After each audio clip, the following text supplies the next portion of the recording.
Okay, what's up guys? Mga ka-travel to Bicol, andito tayo ngayon sa Lola's Bistro, isa sa mga pamosong restaurant dito po sa Tabaco City, Albay, at isa sa mga must-have at must-visit kapag kayo po ay nag-travel to Bicol. Let's find out po dito po sa Lola's Bistro.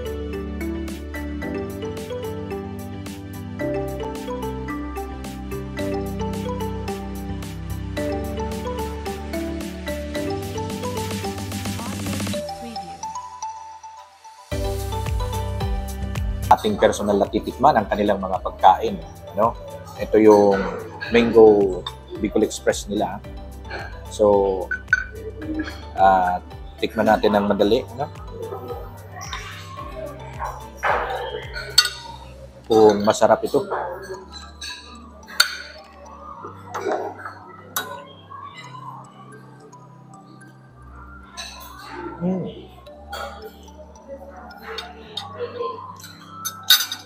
Sarap. Tapos itong tilmok.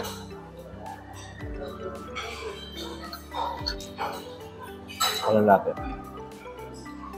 Seafood tilmok.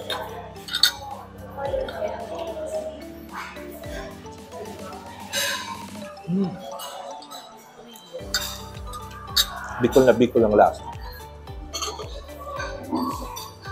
Ito rin yung salmon. Kusidong salmon. Sinigang na salmon, ano? Ito, titikman natin mamaya, ngayon. Kasi ito yung isa sa pinakang paborito ko. Mga ka-travel to Bicol.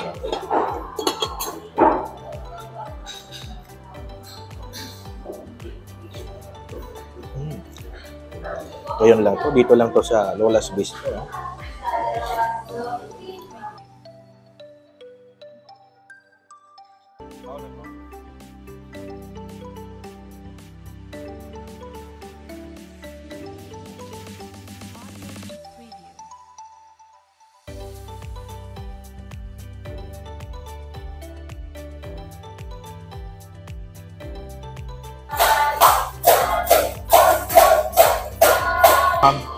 So, kapag kayo ay bibisita rito sa Albay and gusto niyo ng vibes na ganito, na medyo may pagka-Filipiniana, dito po kayo sa Lola's Bistro.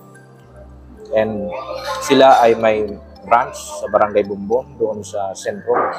And dito sa Barangay Matagbak, going to Skyline.